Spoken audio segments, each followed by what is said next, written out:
course, all the noisy things come by. Well, main stage just finished, but there's still a helicopter because we can't have nice audio. But welcome everybody to a very special live-ish episode of I Love This, You Should Too.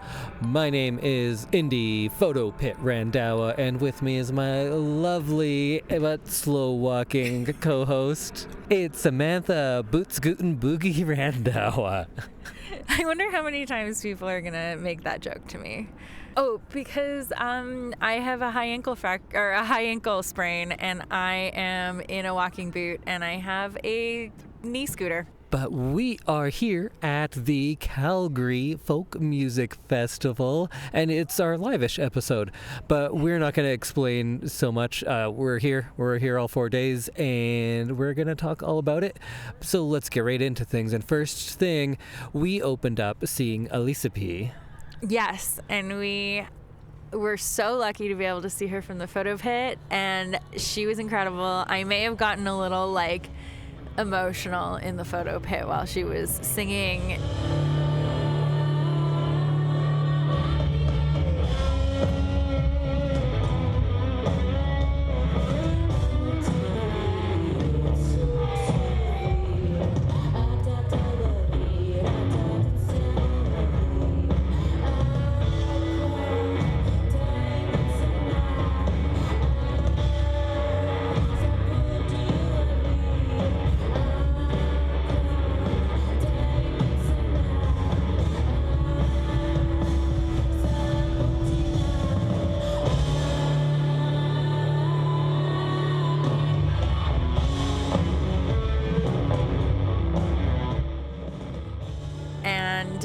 She was just a fantastic show. She had some really beautiful ribbons. So many outfits, and we always have outfit talk, but this may be outfit of day one. It's tough to say, but this was a great performance. We've seen her before, and we've talked about her for quite a while. This was a lot of fun because I don't think a lot of people knew her. And you could see people being won over very, very quickly. She started off with a few songs from Inuktitut, and she was talking about her thinking behind that of preserving a language through making it accessible by doing covers of popular songs. And you saw that happen because you saw everyone go, oh, this is Heart of Glass. Yeah. And you could see what she was trying to do working, which was a lot of fun. Yeah, absolutely. And I think it really brought people in, and it allowed her native language to be spoken and appreciated by other people, which is exactly what we need to be doing. And after that was Michael Kiwanuka. Oh, no. Just kidding. You know that I was very excited to see him. I think he's ill, but he couldn't make it. But there was a last-minute fill-in, and when I heard that it was Arrested Development, I was like, wait, Mr. Wendell Arrested Development? And everyone said, I don't know what you're talking about. But I don't know what you're talking about. But for those of you that were listening to hip-hop in, I think that was 92 that came out, right around then, you know Arrested Development, so we got to see them. And for me, of course, it was a little trip down memory lane to my 10-year-old self, but to a lot of other people, they were new. It was new to them. And especially for a hip-hop act, they translate well because they have dancers, they have multiple singers, they have musicians, and a lot of live instrumentation. So I think for people who weren't familiar with them, this was a good act to see. Yeah, they were so high energy. They were such great performers. They had two women in their front, the front of the stage, and they were just dancing it up and singing it up, and they were just so dynamic to watch. Then we rushed over because we only caught the first half of that, so we could see the second half of Empanadas Ilegales. And that's another one we were excited to see. Sam's not in the dancing capabilities currently, but I think this was one that we wanted to get up and dance. I was moving my shoulders.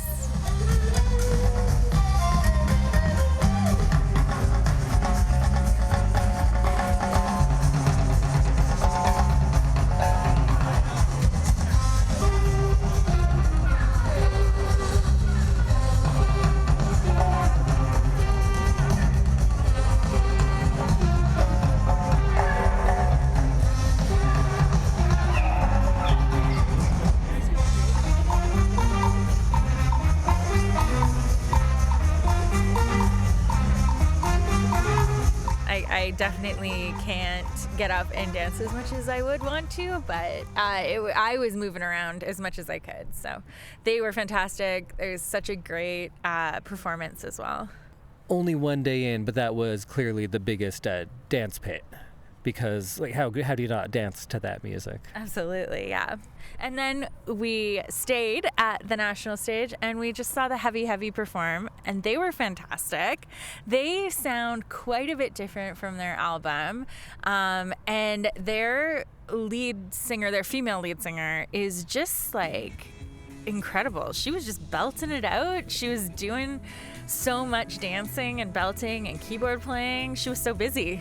It's fun seeing bands well, I guess we did see them live, but even this sounded different than that. I was going to say, this sounded so different from when we saw them last year in Edmonton. Go down river.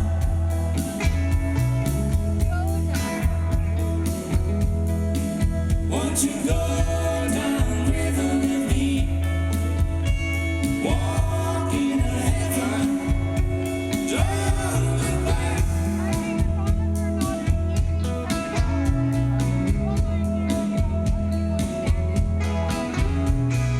Lie in the sunset.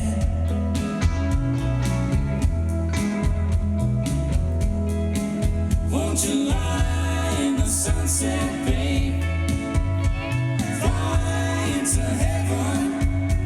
Don't look back.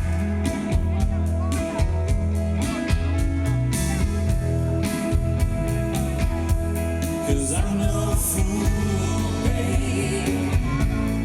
I'm your man. I'm no fool, babe. I'm your man. We saw them live, and yeah, they've changed quite a bit, or at least maybe it's just the scale of things this time. But what Samantha was talking about, I definitely agree with, because I don't know all the names of the band members, but they're the female lead vocalist. She sounds great on all of the albums, but when you're in a live performance like this, maybe there's more freedom to try different things. Yeah. And there's a lot of singers who show you everything they can do to like, look at all these things I can do, Yeah. but she doesn't on an album. She sings in the style that best suits the music, and then when you see her live, you're like, oh, you can do so much more, Yeah. but you rein it in for the sake of it's more cohesive to the sound they're levels, making. yeah. And then they did a cover of Texas Sun, the Leon Bridges Crying Ben song, and that was fun too, because I like covers because it allows someone to reinvent something in their style, and this was a good mix of, I could tell what song it was, but they took it a very different way, and I really enjoyed that one. Yeah, that was definitely something that I didn't know I needed to see, but it was like really well done. And yeah, she's just doing the most, and I really appreciate it. Also, special shout out to one of their guitar players, well, to the whole band, but this one guitar player, again, sorry, I don't know his name, but he doesn't sing, and he does everything else, because there were times where he would be reaching around her to play part of the keyboard and then going back and forth on the guitar, and then working with the two keyboards and switching in and out of playing guitar in the same song. Yeah. Having a hand on the guitar and a hand on the keyboard. That was nuts. I've never seen someone play guitar and keyboard at the same time. Never mind 2 keyboards and a guitar. It was very impressive, but we had good weather for day one. We are being eaten alive by mosquitoes right now. I'm currently fanning in order to make the air move so the mosquitoes can't land. Day one, a success? Total success. I'm really excited for tomorrow. And we have to make a special thanks, because we always thank all of the volunteers because they do a lot of good work. But Stacy specifically is who we've been working with. And what a delight. She hugged Sam as soon as she saw her, because they've been emailing and feel like old friends now. Yeah. Being greeted at the festival gate with a hug by the head of media is pretty cool. And they have done absolutely everything that they could do to make sure that we were comfortable and happy and we knew what we were doing. And yeah, so thank you to the entire media crew, because everyone's been great. They've been scheduling us for things for later in the festival. And yeah, I can't wait for tomorrow. let's go to tomorrow right now.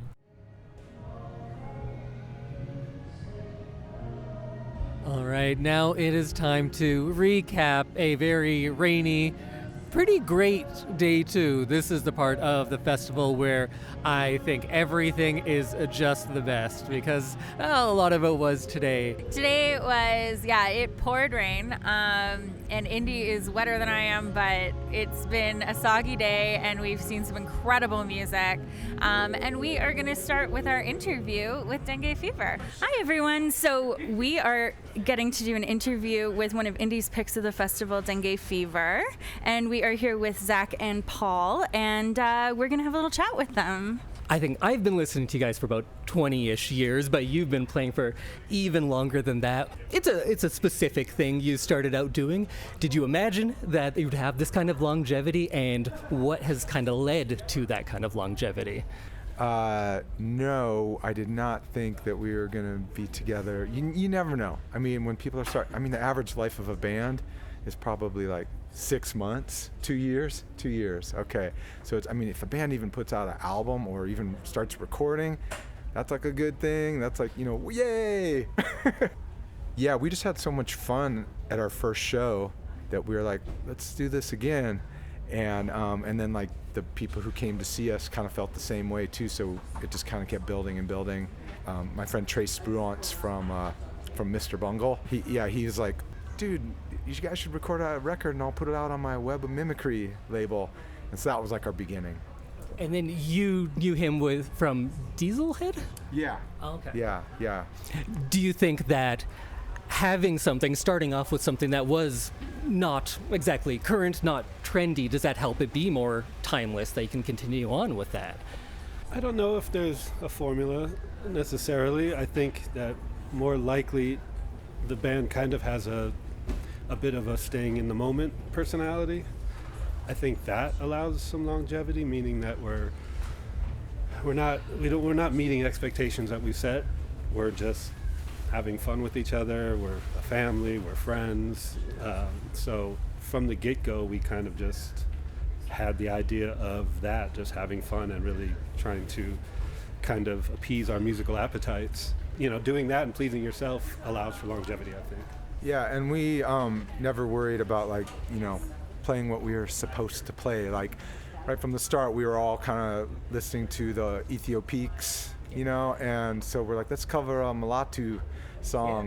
Yeah. And so, that's not a Cambodian tune, but we decided, who cares? We're just gonna do whatever we want. I was a biggest fan of the earlier things, and then I moved around, so I didn't catch up with some of the later stuff until more recently. So is bringing in all of these other influences, because the sound has evolved and changed over years, is that part of keeping it fresh that way? Yeah, it is. I think what attempts to keep it fresh for us is just trying to be true to ourselves and, again, find things that excite us. Sometimes we're slower, our tempos are slower, have gotten a little slower because we wanted to explore space more. Our earlier records had a little more of a vibrant energy and they were a little more full and a lot of things happening, and we were attracted to opening that up a little and slowing things down and finding the space.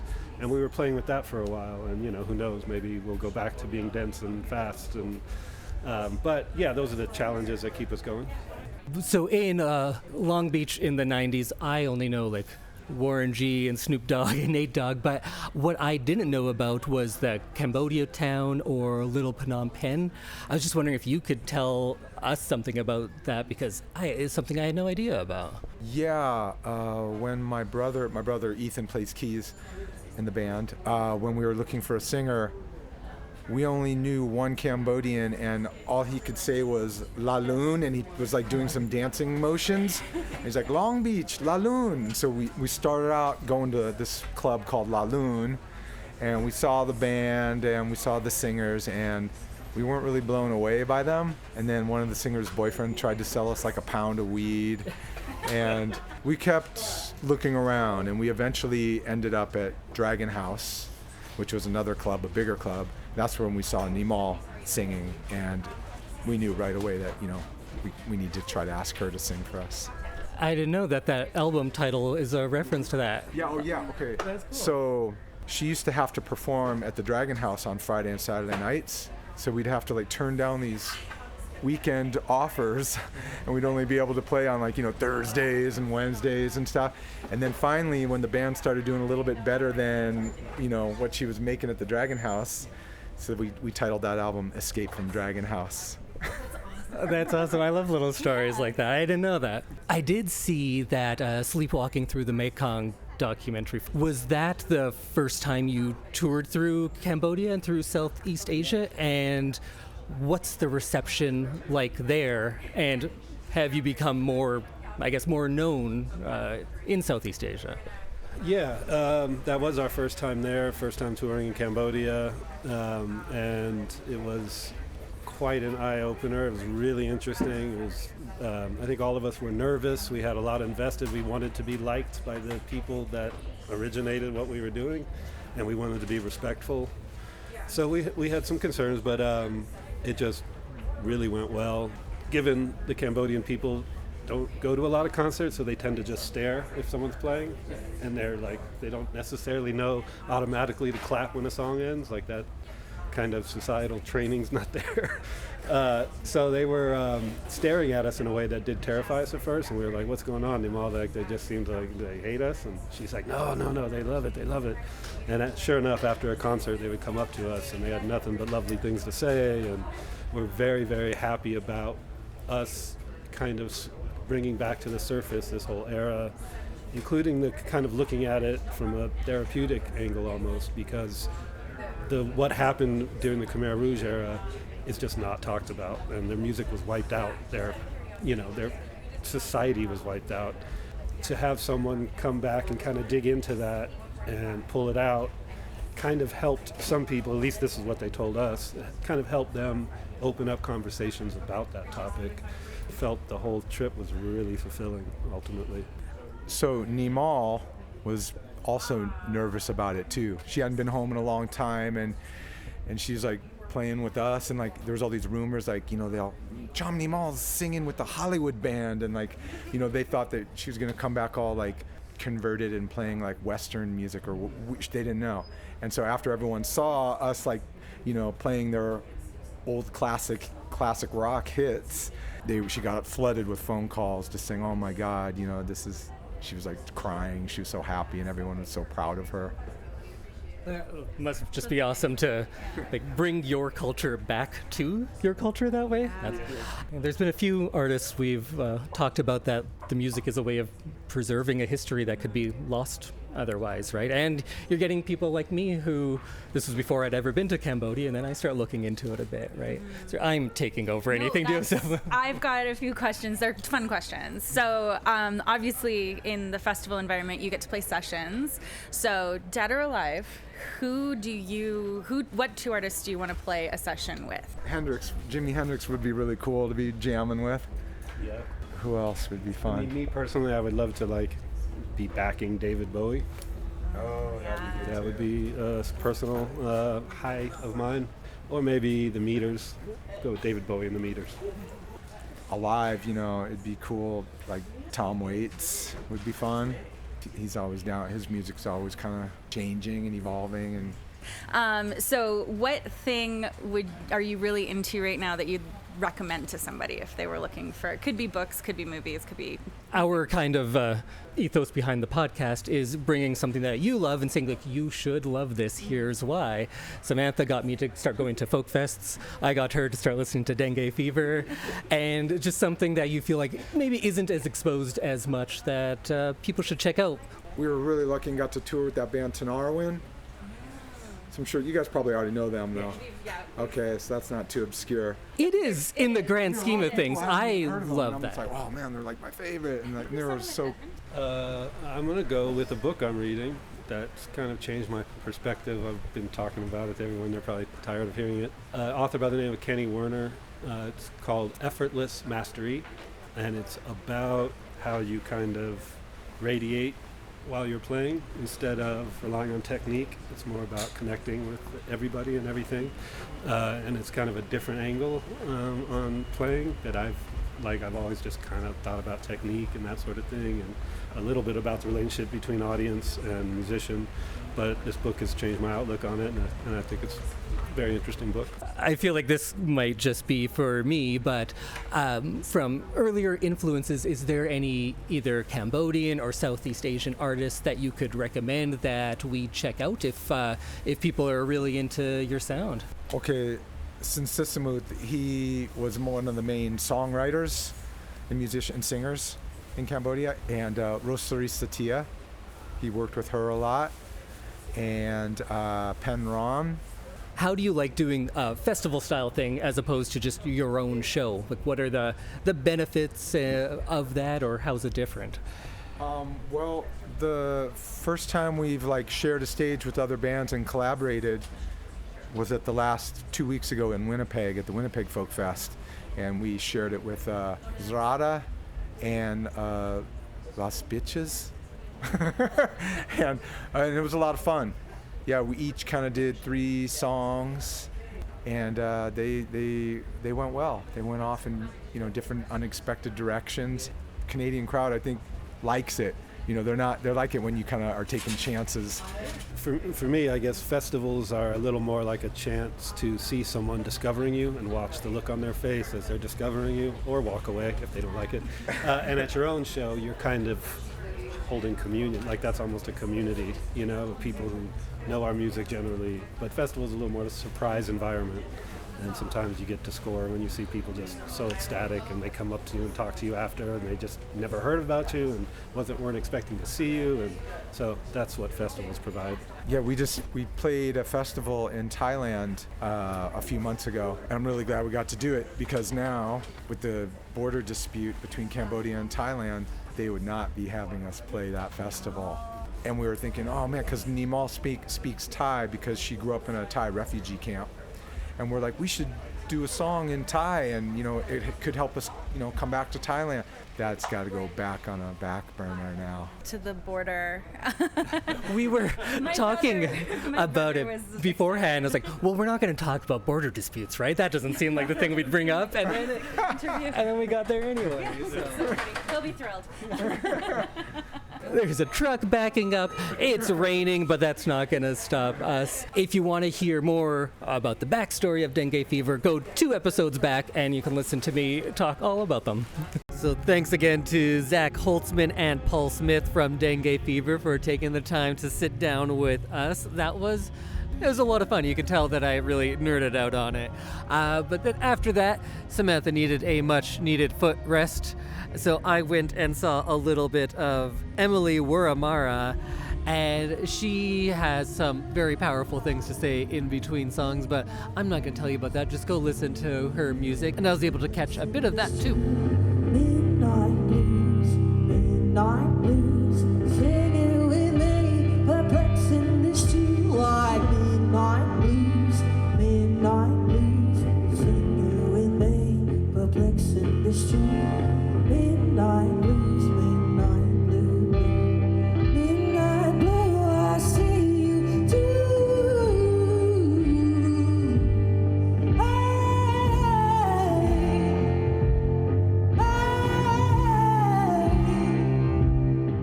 And I guess you can hear all sorts of things going on. There's Bad Bad Not Good playing just to the right of us currently, as the rain's pretty much stopped, but it is cold and rainy. It's been a wet folk fest so far. It's been many years since there's been a folk fest this wet, and I feel unprepared, but happy.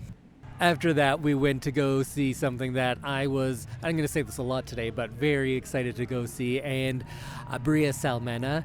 She is probably the album I've listened to most in the last month. Her album, Big Dog.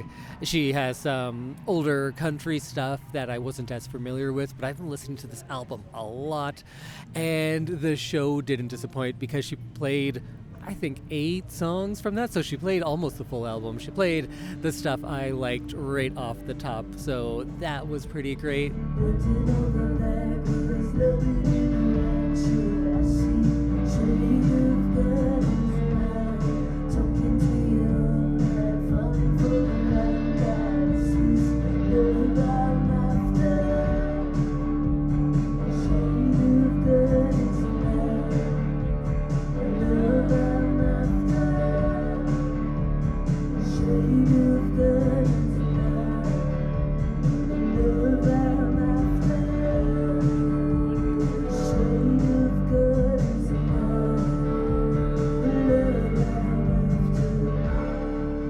It's one of those things where I never know how big someone is until I come here, because I've been listening to it a lot, so then I think like, oh, this must be very popular if I know all the words.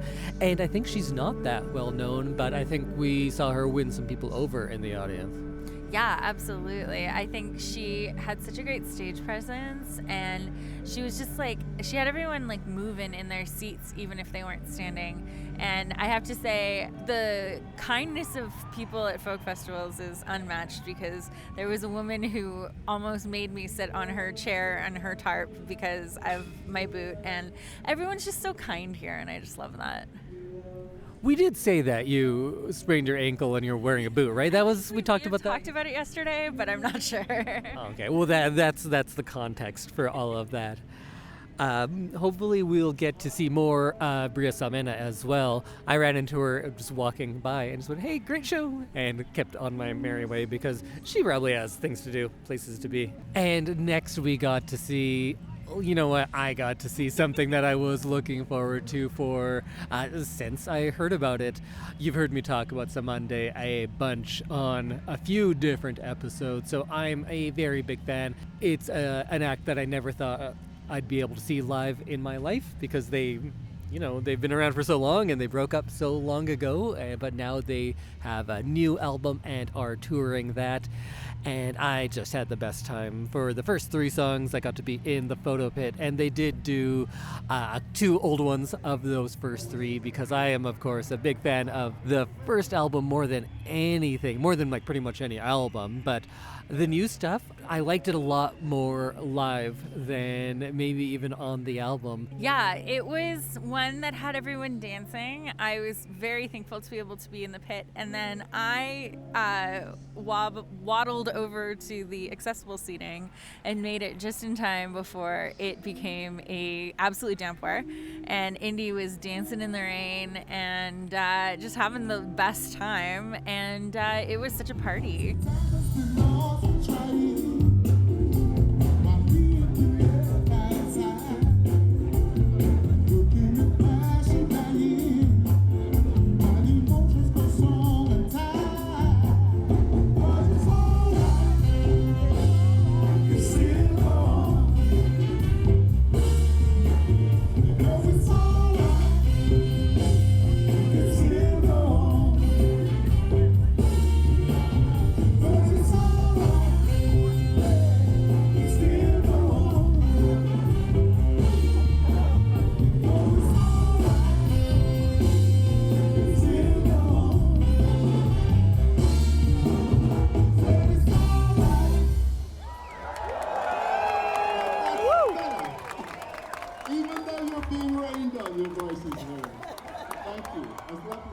I think that's accurate. I think I'm not going to sit and dissect why I loved it. I danced in the rain to probably the music that I've listened to the most over the last 4 years.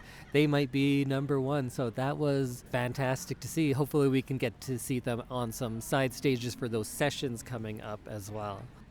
So then the final show of the night, we saw Bad, Bad, Not Good.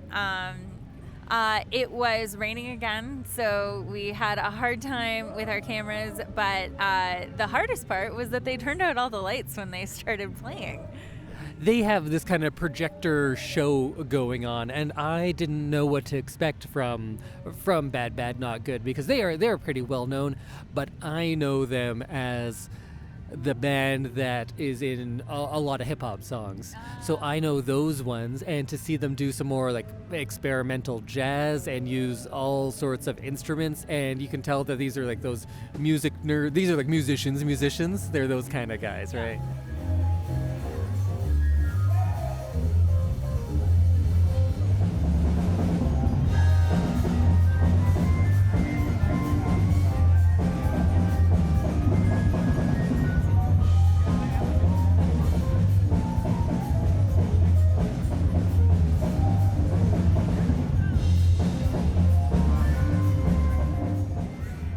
It's fantastic. They have a big following, and they're all having a great time as we speak. If you hear other music, it's Patrick Watson in the background on main stage. So we're kind of in between both stages, which it was the quietest place we could find. Well, I think that's it for a rainy and cold Friday night. It feels like we've done so much, but we're not even halfway done. So see you on Saturday. And here we are now on day 3. I was going to say a rainy day 3, but when we last left you, it was very rainy as well. We're halfway through the day, so we are just going to recap a bit. Yep, we are in the middle of a rain delay, and main stage has just started back up after an hour delay. So I believe Madeleine Peyroux is on right now, and we're waiting to hear how the schedule is going to be effective. But we've had a great day so far.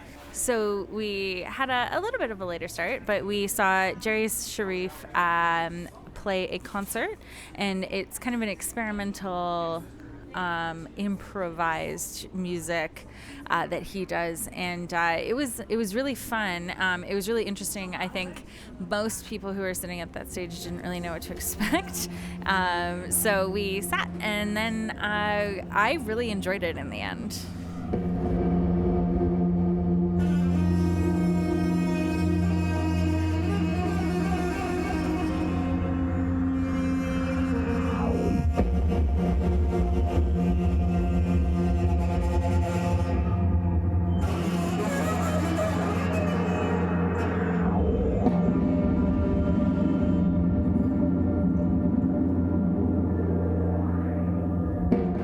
I know a lot of that music is harder to get into, and I'd only heard his album, but when he's making experimental, improvisational stuff, you don't know what it's going to sound like, but he brings a lot of jazz to it, and it was like saxophone based, but you could see all the things he was running his saxophone through, which you're probably not used to someone using multiple pedals on a sax, but he could loop it and do fun stuff like that.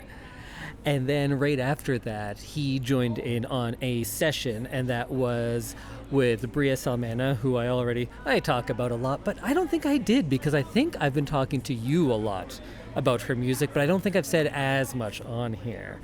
But I am a big fan.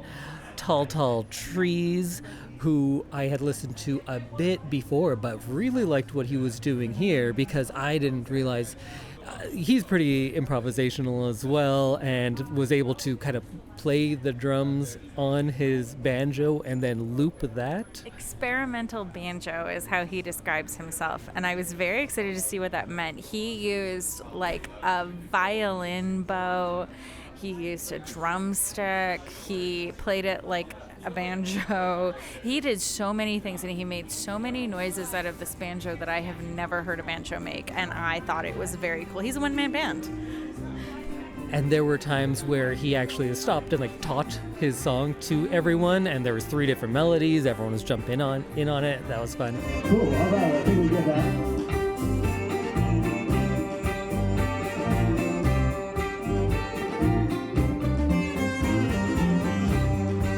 Amazing. Keep going. All right, here's melody B.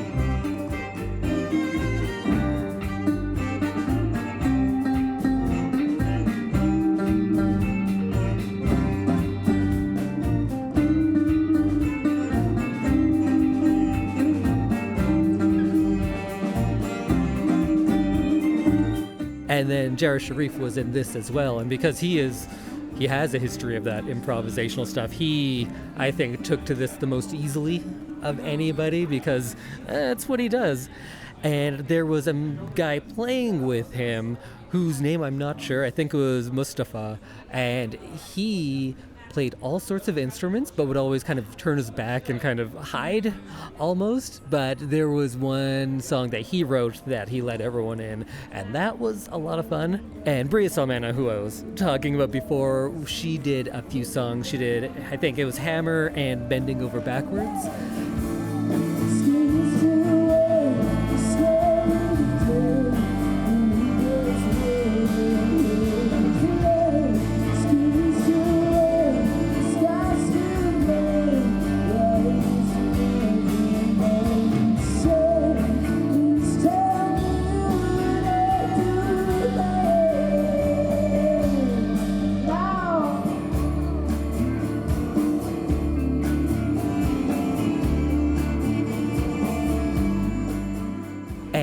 Bending Over Backwards is a song that I really like of hers, and it's very fun to watch a song that you know well and then how that gets reinterpreted from other things. Because a lot of the music I hear here, we're hearing it for the first time, but this was a song I knew, and hearing it with like 2 saxophones and 3 guitars is not something I was expecting to hear, but I really enjoyed that.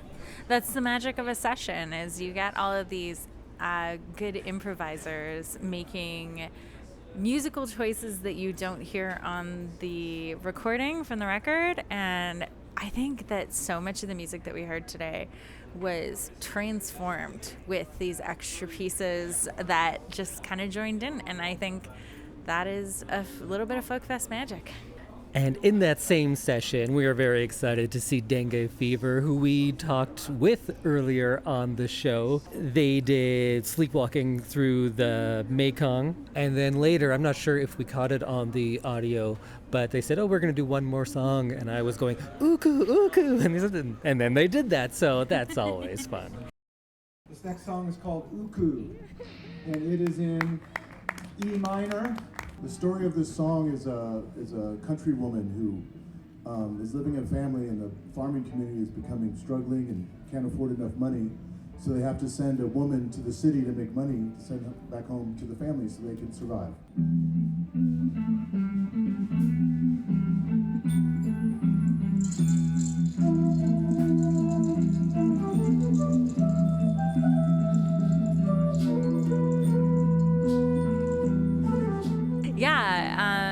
I was excited to hear some of the songs that I've heard Indy play in our kitchen, and they definitely played some of the ones that I knew, and it was just like so cool to get to see all these musicians work together. And Zach Holtzman's guitar is in my short list of instrument of the festival.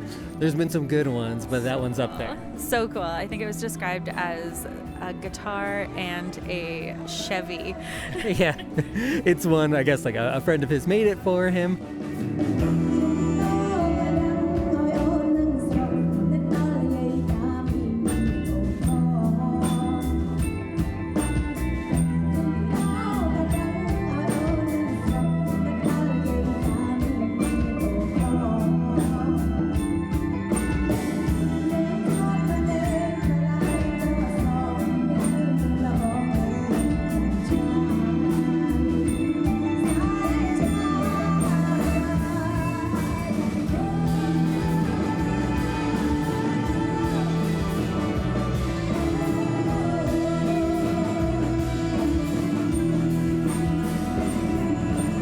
I also liked in that one because we were watching them set up, and there's so many things to set up, and when you can see musicians nerding out about stuff, because there was some of that between people who had never really met before, and just talking gear, and I always like seeing that. Yeah, absolutely. And it's so cool to get to see them when they're setting up and they're like, ooh, what's that? Ooh, what's that? And they're like chatting about their instruments and they're chatting about their music. And then we moved over to the national stage and got to see Belle and Quinn play a concert, and that was very cool.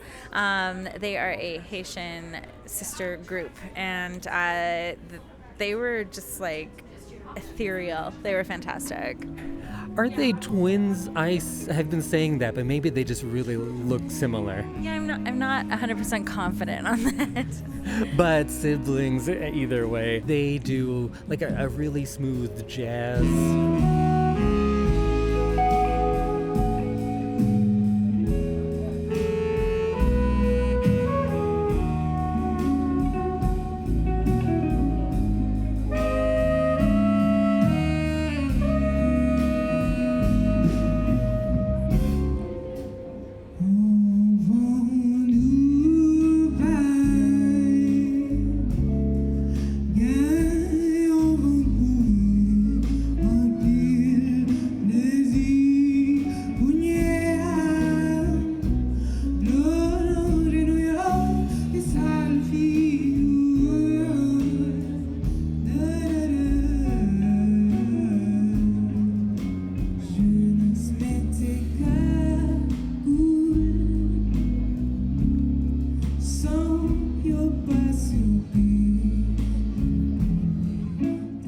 Also, in the pre-episode, we were talking about how they always like to feature female artists, and it was nice because we got to see I think it's a sextet that they put together. There's 6 of them up there, and they all seemed quite young, all women, and they did a very good job of showcasing each one of them. Like the band says, Bill and Quinn say that, like, well, we want to showcase other women, and they do that very literally in how they integrate solos for everyone. Yeah, it's really interesting to see everyone gets their turn, and a really well done session will often allow people to kind of have their own solos and that kind of thing. So I think it was really cool to get to see everyone work together like that. Yeah, because then after that, they were in a session. It was Bella and Quinn and their band with a few members of Cymande. Not all of them were there, but they are. It's an older group, so I forgive people for taking a half day on that one because they are performing a few different things. Dabi Toure was there as well. He's someone that I wasn't as familiar with. I think I'd only heard a couple of songs, but I'm glad we got to see him here. Yeah, it was a real party session, honestly. There was a lot of just like kind of constant playing, and everyone was getting in on it. And I think like half the crowd was up dancing the entire time. I think the most interesting thing on this one was that a lot of the members of Cymande, like, they put out their first album in 1972, and a lot of the members of Bill and Quinn's band probably were born in the last 25 years. They were born in the 2000s. So there's generations on there. And I really liked seeing how the older men from Cymande and Dabi Toure's band were sharing the stage with these much younger women, and the back and forth between them of, because you're seeing generations play together now. Yeah, and I think that there's a good chance that some of these musicians are inspired by the musicians that they got to play with. So I think that's very cool. And I'm not sure if it was the finale, but one of the things that I really remembered from that was they did a version of No Woman, No Cry, and Dabi Toure was singing, and he went in and out of a few different languages, but that's a song that, of course, everybody knows, so that was a fun one.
Yeah, hearing it sung in many different languages was a very cool experience, and you just get to see like how versatile all these musicians are, and they can all play.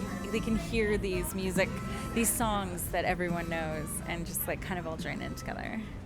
And then we had a big rain delay. I think some things continued into the rain, but then when the lightning and thunder started, we took shelter under just the Big Rock tent. That can be a commercial for Big Rock right there.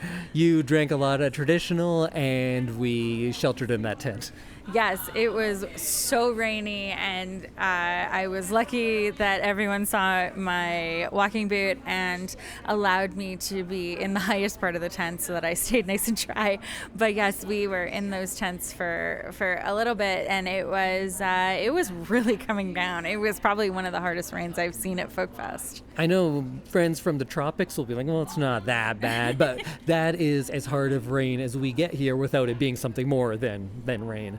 So it was, it was wet. I'm very wet. Hello, everyone. We are back after our rain delay. We saw Les Mamans de Congo, and if you listen to our pre-episode, you know all about them, but they took some of their traditional music and made it their own, and it was absolutely amazing. I didn't know what I was expecting, but they put on a whole show. They had dancers, they had so many traditional instruments, and they just like blew everyone away, I think.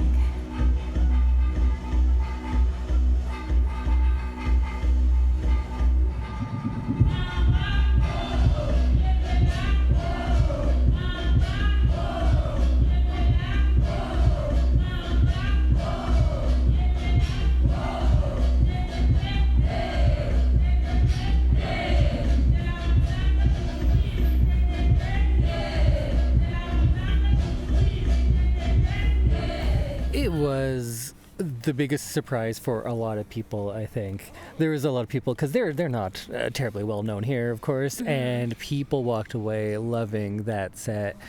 And we listened to a bit, and so I kind of knew what to expect, but it was more of everything. The songs that I had liked the most were the kind of more gentle songs, the more melodic ones. And in the live show, when there was like the hip hop portions, she rapped with like a lot more ferocity than I had seen on the album. So that was great. And the fact that they're bringing folk dance into it, because all of their songs are telling a story. And I thought that was just through the language, but then when you see it on stage, they are enacting a story. They're acting out with folk dance stories of like thunder and rain and floods and all sorts of different things.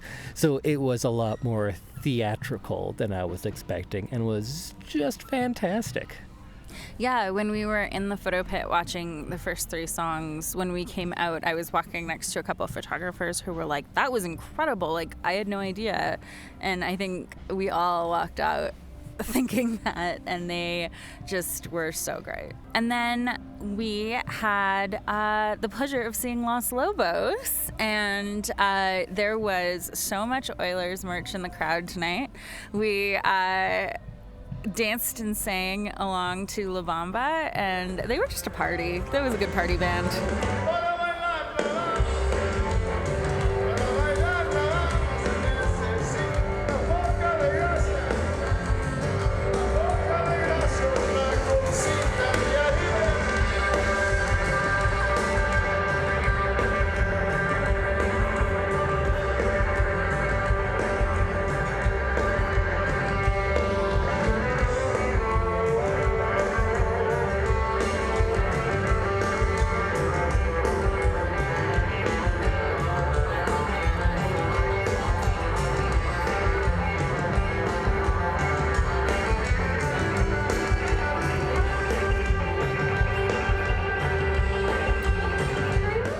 It was great, and I think people who know Los Lobos often know the big covers, but they were doing some cumbia stuff that, you know how we love that. It's hard to overstate the importance of the song La Bamba, because like the movie, Richie Valens' movie, the biopic La Bamba, was one of the first pieces of culture that I was aware of, that there was a movie and a song, and at the time I was like, I didn't know that it was real. I didn't know that Richie Valens was a real person, but I remember when that movie came out and how big it was. And it's hard to overstate the love of that song in Edmonton over the last couple of years as well. And then Los Lobos brought out Steve Earle for a little bit, but then Steve Earle came out and is currently playing a full set. And I don't really know like Steve Earle very well, so we weren't 100% sure how big of a deal he was, but oh man, everyone is real keyed up for Steve Earle tonight. Yeah, I'm one of those people that knows his big songs and don't know a lot more than that, but Calgary is a town that loves Steve Earle even more than the fun we had. It was pretty awesome to see a lot of people, a lot of women of a certain age who were losing their mind over Steve Earle, and yeah, great audience reception, so you know he's doing well. Yeah, and just going and dancing and watching everyone's excitement is always kind of fun to these bands, the people who are right up at the barricade. And I don't know, it just felt very folky and like a perfect folk evening and a great way to cap off the evening. And the rain held off for most of the time after that big downpour. It's been pretty good. The grounds are muddy. They are very muddy, but as long as it's not actively raining, we can deal with that. Let's hope for the best and see you tomorrow. Hello, everyone. We are podcasting from Highway 2 on our way through Leduc. Well, it's Monday morning now, so it's 1 a.m. We're driving. We had a full day of festing. I'm changing lanes. Sam's on sound duty today, so that's fun. I'm in charge. And like today was a day where we were talking a lot about the pacing of the festival, because days 1 and 2 are smaller days. And at the end of both Thursday and Friday, we both said, like, there's so much, we've done so much, I can't believe we're not even halfway through things yet. But then I always caution Sam that we say this every festival, and then Saturday and Sunday fly by, and that's exactly what happened. Yeah, we were feeling like we'd already lived an entire 4-day festival at the end of Friday, and then we realized, yeah, we have 2 full days, and they felt like 1 full day, and I'm a little sad that it's over. So we started our day with the stage 3. We really wanted to see Montano West, and we managed to catch about half of the session beforehand. We saw Bellin Quinn, Les Mamans de Congo, and Chris Pierce, and they put on like an incredible show. It was I was a little sad we didn't see the beginning of it, but it was just like a total party first thing in the morning. Yes, in the summertime, and then every time, oh, through the summertime,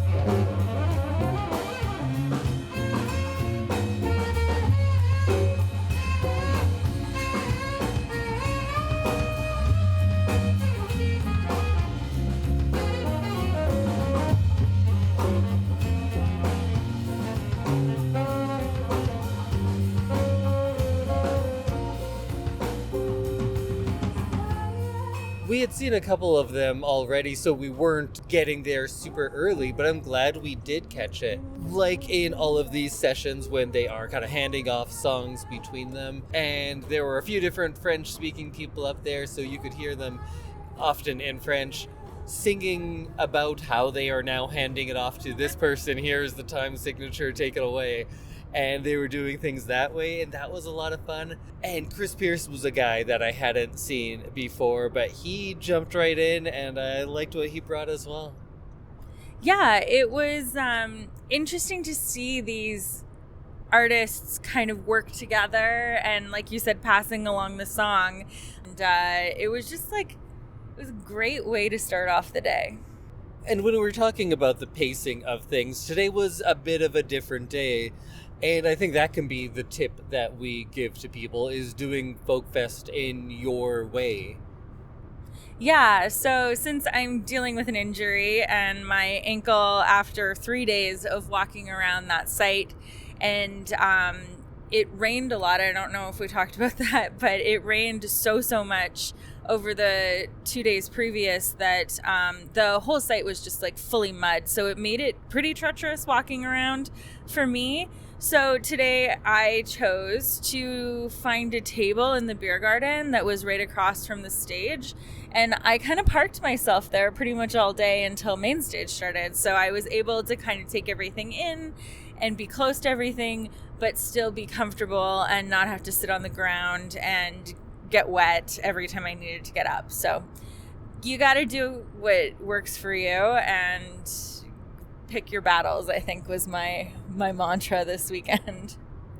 And I'm someone who likes to do a lot, so I got to go up and shoot photos for everything and then go out and hopefully record some good audio. But you know, if you've been listening to this podcast before, we're normally a studio show, so audio on the go is not our strong suit, but hopefully that all works out. Yeah, so then we saw Montuno West perform.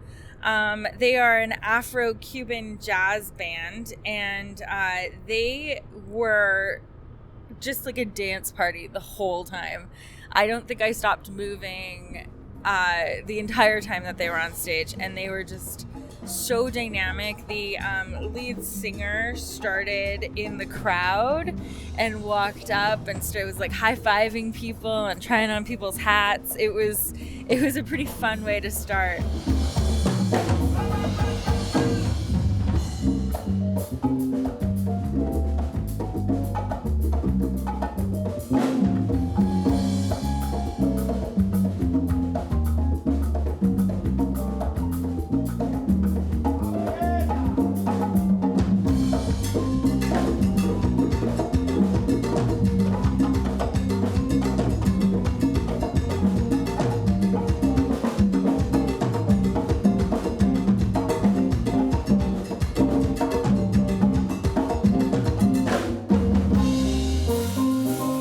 They're a lovable group.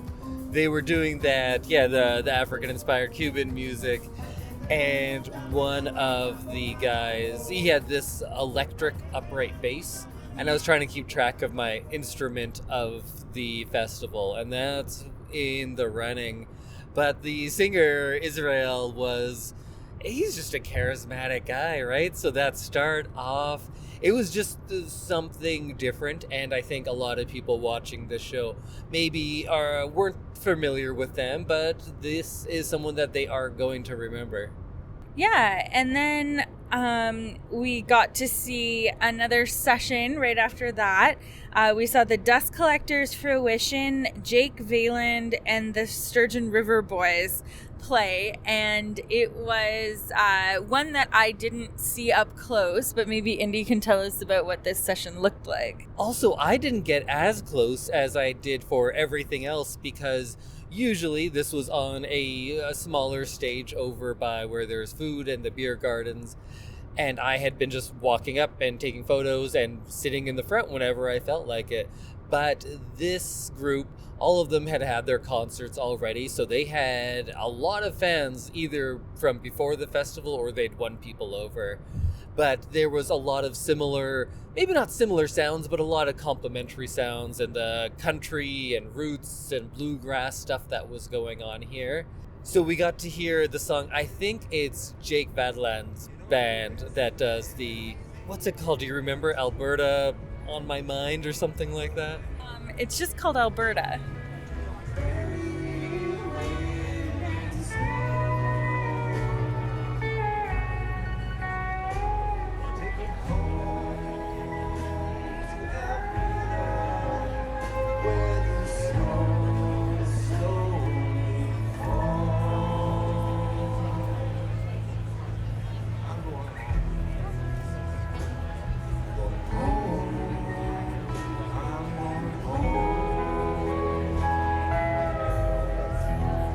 Maybe it was because of all those years that I lived far, far away, that songs about my home are few and far between, and I like when I hear one, and that's a good one. But yeah, it sounded like everyone there was just having a great time, and I was having a great time, sitting in a chair, feeling comfortable. And we got to see Aladdin Karofi. So that's what I did stay up at the front for most of the show. So I had listened to him a bit, and I liked it. I put it on in the background a lot when we were cooking or whatever, and that might sound dismissive, and maybe I was, but he put on a great show. If there was someone that won me over the most, maybe of the entire festival, it's probably Aladdin Karufi. Did anyone stay up too late? Be honest. Anyone have an early morning? We had an early morning. It wasn't great for us. But Gary pulled right through, didn't you, baby? Got a slice of pepperoni pizza, and he's good to go. Look at him. Handsome. Anyway, this song's about staying up too late. It's called Daytime.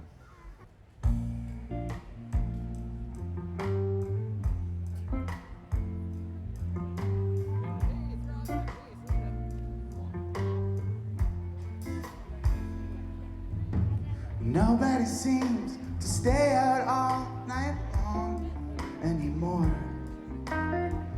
Nobody but a crazy fool who sleep all day, way past noon. Nobody stays past closing time. Nobody but me. But this is my philosophy that daytime's for sleeping. It's easier for sure. It's funny how when you were here, it never dawned on me before that night times for crying and trying to pretend that we're in love all over again. Give it up for the handsomest man on the festival grounds.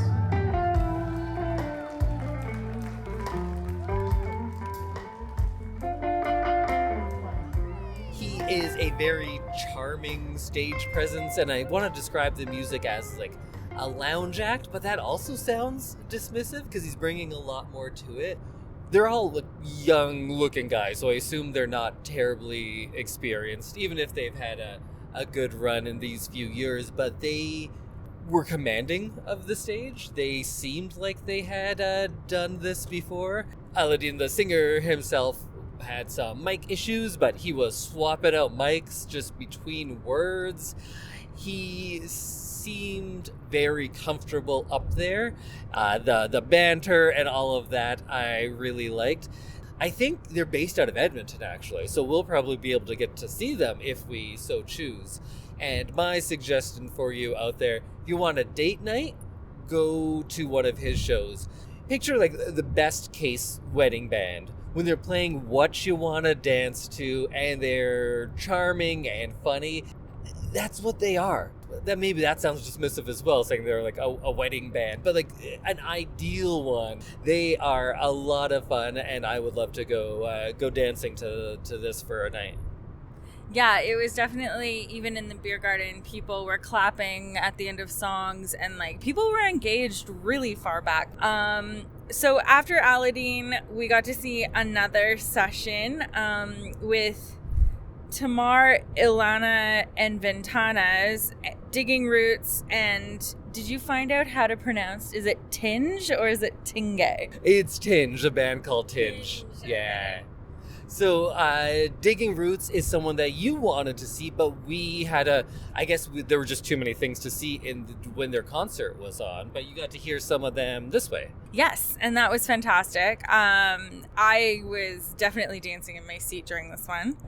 Actually, you know why we didn't get to see it? Why? They were canceled. They were the ones that were canceled when the storm came last night. Oh, yeah. So they didn't have their own show.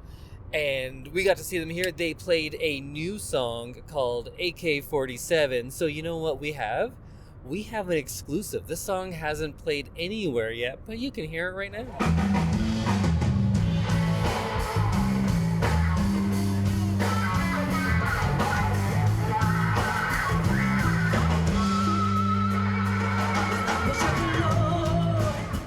Love into a gun.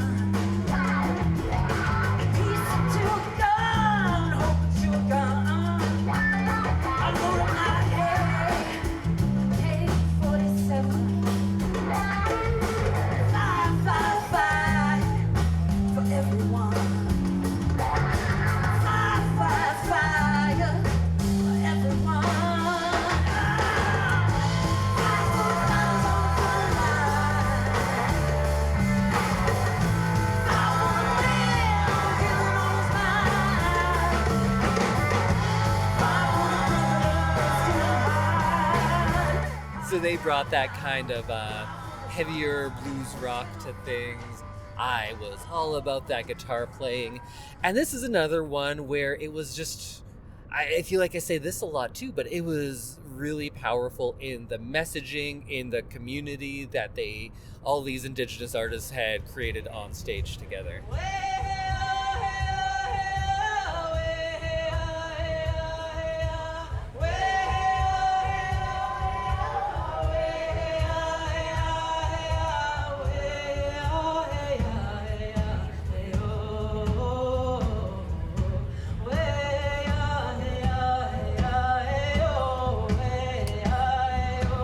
Yeah, and that was just a little bit of festival magic. And this was actually a session that I got out of my chair and walked up to watch from the back row.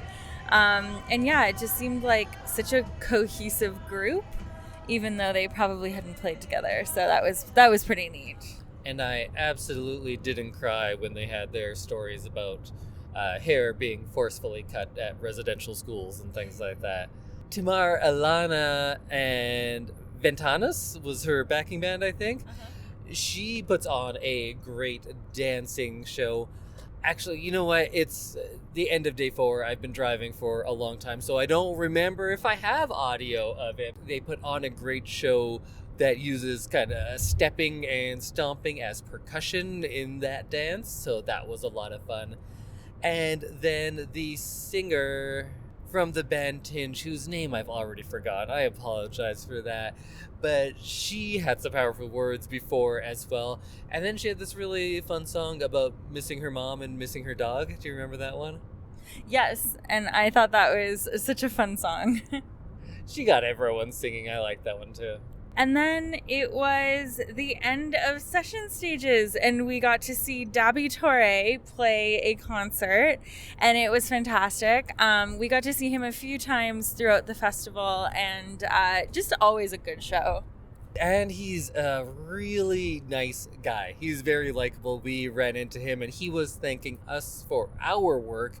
And I was like, you're the hardest working guy out here. You've been doing so many sessions. He's always on the go. Eric and George got to come out today, and thanks guys for letting us stay at your house. But Eric was saying like, oh yeah, I've heard of this guy. I think I remember seeing him at a folk fest like 15 years ago, and he does the circuit. Dabi Torre works, and his set was great. He's often up there just with a guitar, but there's something in the guitar. I don't know my instruments terribly well, but it's not a hollow body, but he can do percussion on it. So it's electric, but there must be some sort of like percussion plate or sensor or something, because he would hit on that for his percussion. And then he had a floor kick as well, so a drum that way. And then he would also loop a guitar, like a rhythm guitar, that he would record and then loop and then play lead guitar over it. So it's just him up there, but it sounds like he has a full backing band.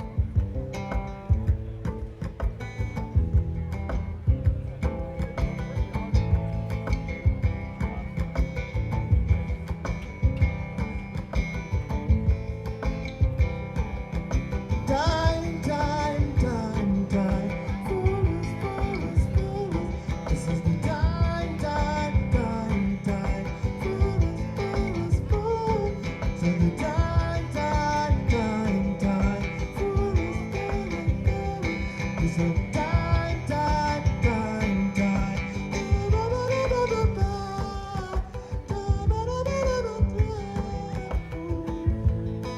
His sound ranged from these really soft, peaceful, melodic pieces to some that got everyone up and dancing. And if you've ever been to a Dabi Torre show, you know he's not going to let you sit down. He's going to get you up forcibly, and he got everybody up and they stayed up. Yeah, it's rare to see a Alberta crowd standing for like an entire hour set. And he had these people dancing. And I just have to say, Dabi Torre did 4 sessions and a concert. And it's just amazing to see an artist come and want to do so many things and just be part of the festival. It's always like really heartwarming to see artists who really want to be there. It's not just another gig. That's what I'm saying. The hardest working man on festival grounds. Although there's a lot of those volunteers that maybe. So we took a little dinner break, but we did get to see the first 3 songs of Lalam from the photo pit, and they were some cumbia fantasticness. Wow, I'm tired. This is not great. I thought you were going to go with it and you could say that was Cumbia Fantastica, but you did not. They were one of my top 3 acts that I was most excited to see, probably, and lived up to it, but not in the way that I was expecting, because if you've listened to them, you'd expect like a real tight band, real sharp on their instrumentation, and that was the case, but I was picturing them to be rather stoic. Their music is very smooth and on the softer end a lot of the time. And I was expecting them to be pretty still but precise, because that's what their music sounds like a lot of the time. And they brought not the opposite, because they have that precision. They are very talented that way, but they brought so much energy and vibrancy to it. I couldn't tell like which person to look at, and there's oftentimes only 3 and then a 4th guy on slide guitar that came in. So it's not like they have this big crew and dancers like Les Mamans du Congo or something like that. But each one of them commanded their section of the stage. I was joking that they were all depictions of different types of masculinity up there, because whatever gender they are into, I'm sure they do quite well. They were a group of handsome men for sure. They were all like real handsome in different ways, and like different, like kind of macho types, but all real different. So their bass player had like this like shiny black hair and was spinning that upright bass and was just a whirlwind of energy. They had this jacked, handsome drummer who was playing with one stick in one hand, so they could do like the Congo style on one hand and then more of a Western drumming on the other. It was great. It was fantastic. I was not disappointed, and it was nice that a band I've listened to that much was that surprising.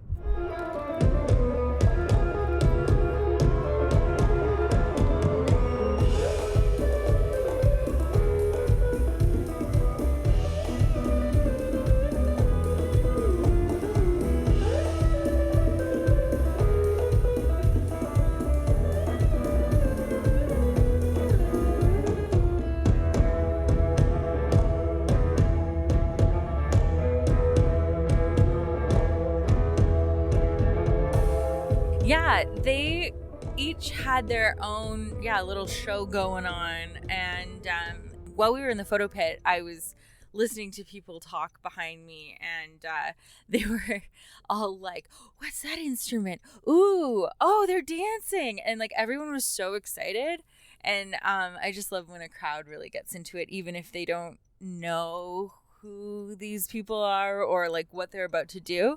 I love when a crowd really gets into it.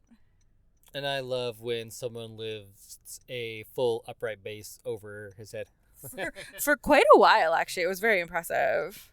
So after Lalam, O.C. Elliott came on, and she is a quieter, kind of more singer-songwriter type music.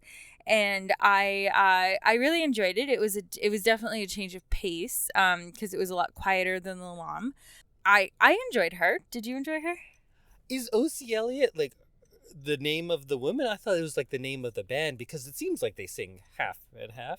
Either way, you know what? This is one of the more popular bands for sure. There's a lot of people there to see them. And it's probably the single act that I had the most recommendations of, like, oh, make sure you go see O.C. Elliott. And sometimes the bigger ones are the ones that kind of fall through the cracks for me, because I'm finding all of those, my little niches that I love. So O.C. Elliott, I hadn't done my research on and just really enjoyed it.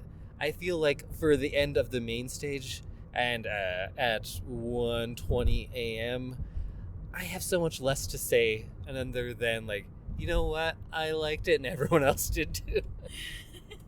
So after O.C. Elliott, we got to see the final performance of the festival, which was Cake. And I know 2 Cake songs. They didn't play either of them while we were there, but we did get to go photograph, and they put on a good show. There was a t-shirt cannon, it was bubbles, there was a big mirror ball, and it was a spectacle, and everyone in the crowd was so excited about Cake. But what did you think? I think this is another one where I can judge the success of their performance by the reaction of the audience around me. I think for these last 2, like I was saying, it was day 4, is the end of day 4. I don't think I got audio for either of them. I do think I got some good photos, but even then I wasn't moving around like I was. But everyone else really loved Cake. I think I was just so tired by that point that I think I only know 4 of their songs. But they did do a cover of a song that I really love. And I can't even remember now when we talked about it. I think it was from a Wong Kar-wai movie, but yeah, it was in 2046. The English version is Perhaps, Perhaps, Perhaps, and Cake sang that. So that was one I knew and something that I was not expecting to hear. But maybe a lot of people know that as a Cake song and not as an old Spanish song. Yeah, so Cake, I think, was a lot of people's highlight of the festival. But yeah, I'm sad that it's over. I'm so excited that we got into the car and drove, and we're about to get into our own bed. Any last thoughts? And we just missed another rainstorm. It's been raining on and off the last 3 days. The rainiest festival I've probably been to in Alberta. And you know what? We're gonna sleep on it. We're gonna come back right away to wrap up our second Folk Fest, the 46th annual Calgary Folk Music Festival. All right, that sounds a little better. Back in our studio to do a little recap. And if this is your first episode, this is how we usually sound because we're not out in the field recording stuff so much. Usually it's not chaos. But it was fun chaos. It really was. It was super fun. So I think to recap, we'll probably have maybe some favorite things we did that we didn't get to talk about, and also some tips. Yeah, tips. Let's start off with, I want to know, what was your favorite food of the festival? Because we ate all pretty much of our meals there, because we went as soon as things opened, almost. In the first couple hours, yeah. And we stayed till the end every night, so we weren't leaving. But the good thing is, if you did want to leave, you're within walking distance of a lot. Exactly, yes. It is truly in like the heart of the city and very walkable. I think my favorite thing I ate at the festival was bow tie pizza. Ah, man, bow tie pizza. It was like, there was a point in the day on Saturday where we were both just like, I don't want to eat, I need to eat because we've been here for like 3 hours already and we should have some food. And then we were like, okay, well, let's just get a slice of pizza. And then we went back 3 more times. Bow tie pizza is just a solid pizza regardless of if it's at a festival or not. I would have been happy with that anywhere. And your expectations are a little lower in a festival environment, but maybe they shouldn't be because food trucks are good now. Food trucks are good now. Yeah, I feel like in the past you might have expected lower quality at a festival because you're not cooking in your industrial sized kitchen at your restaurant. But most of the food that we had was fantastic. I think overall, festival food in general, all sorts of things like this, is better. Because I used to complain because it was too expensive and wasn't very good. Mm-hmm.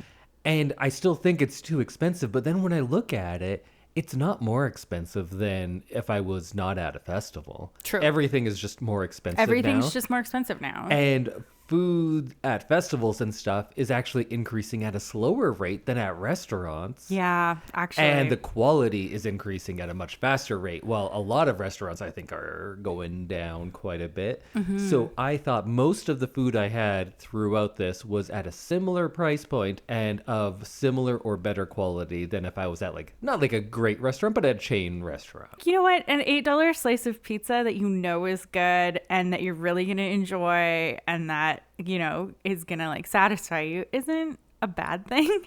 And also, we didn't have to pay for tickets. Exactly. Thanks again, Thank Calgary you. Folk Fest. Please have us back again next year because we want to keep doing this forever.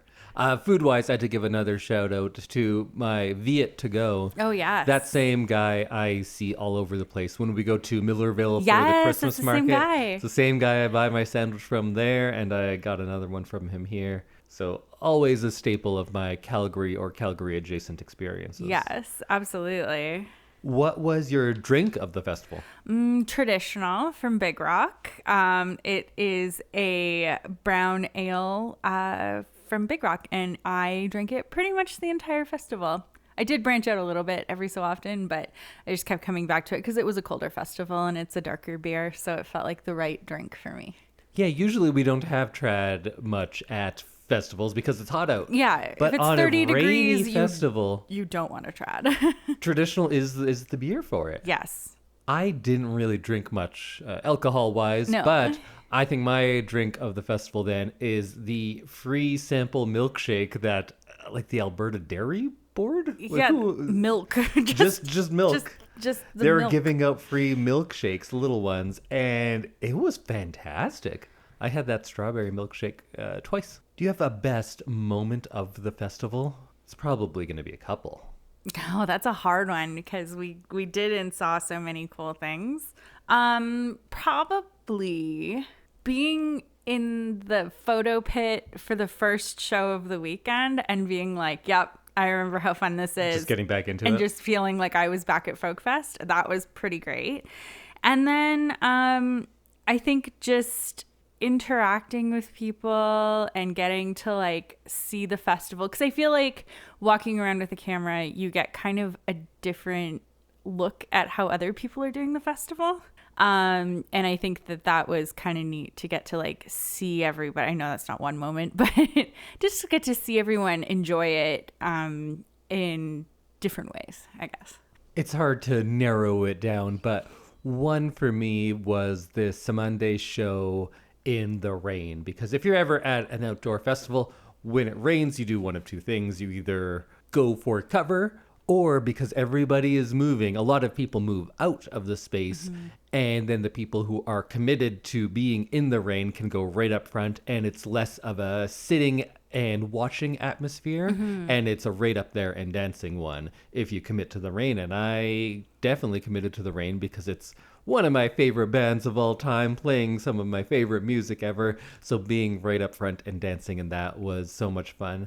And then also interviewing the members from Dengue Fever and hearing stories like that. Because we never started this with any aspirations of being journalists or have any sort of interviewing skills, but doing that and hearing especially the one story about Escape from the Dragon House, and I just love history in any context. So when it's this band telling about these stories that happened to them during the formation of this band that I've been listening to for so long, that was pretty big. There were so many performances, but we don't need to go over those because I guess that's what we did. You This whole can hear podcast. it on our daily recaps Yeah. for sure. But yeah, just I agree. Getting to like talk to people that I've heard all their music of is always kind of a thrill. We were also talking a lot about our favorite instruments of the festival. Yeah. What stood out to you? There were some very cool guitars. I don't have any like specific, and I feel like you're gonna get real specific about it. But You know I am. there were some very, very cool guitars. And I also like don't come from a guitar background. So like I never really got into musical instruments, but I can appreciate how cool guitars look. And there were some very, very cool like country and western looking guitars at this festival that looked like they belonged on the Opry stage. And I really thought that was very cool. What were your favorite musical instruments of the festival?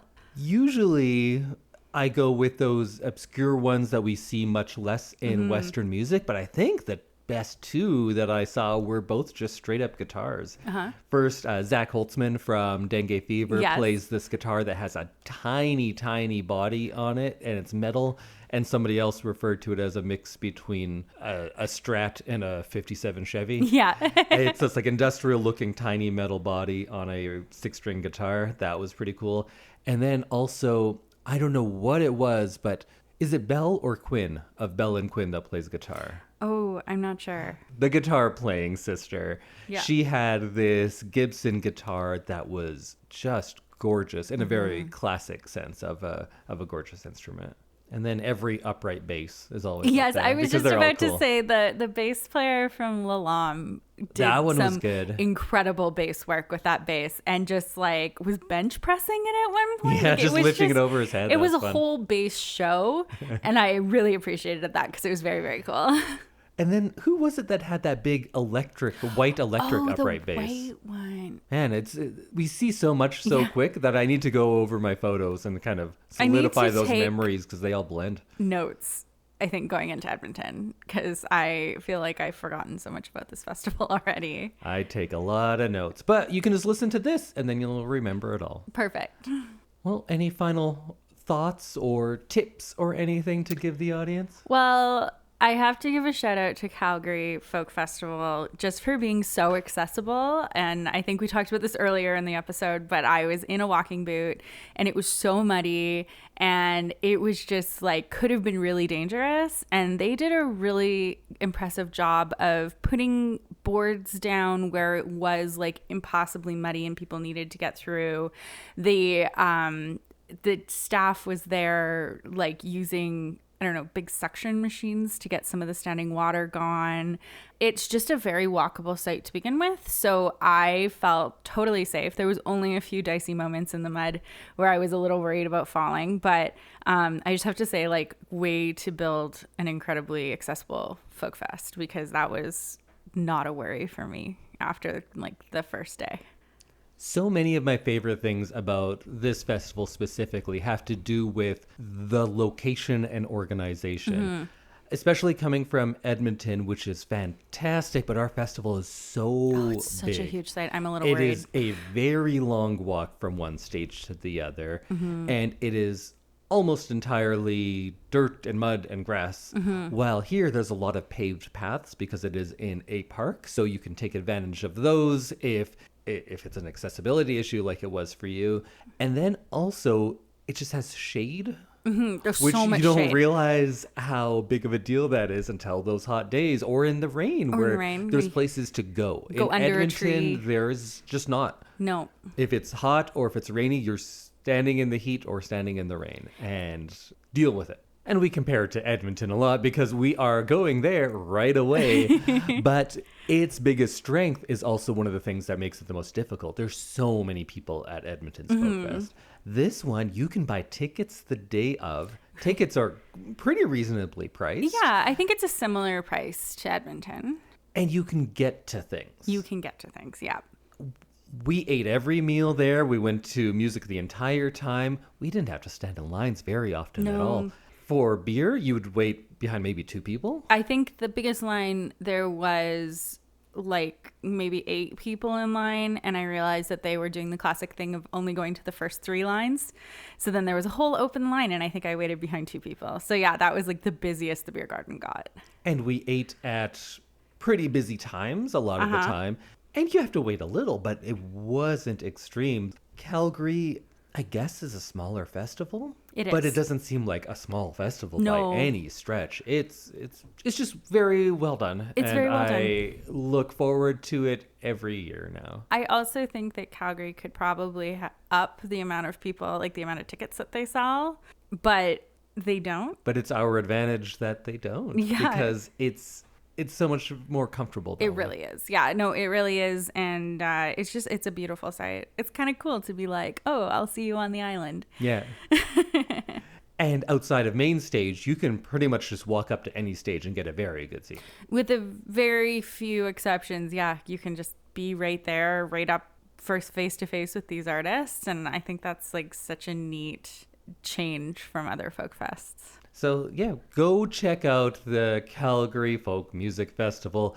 If it's something you've never done before, I know a lot of these seem very daunting. It seems like a big ordeal, and I felt that way going into Edmonton.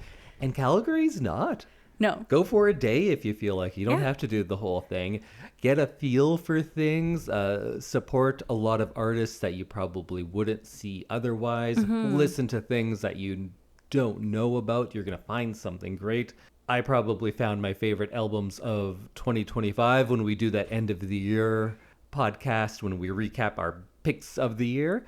I bet it's going to be something from one of these two festivals, because I don't listen to a lot of new music, and this is forcing me to, and I'm all the better for it. Yes, absolutely. Some of our new favorite artists released music in the last year, so we're set up for best of 2025 for sure. So far, Bria Salmena, maybe my album of the year. We'll see.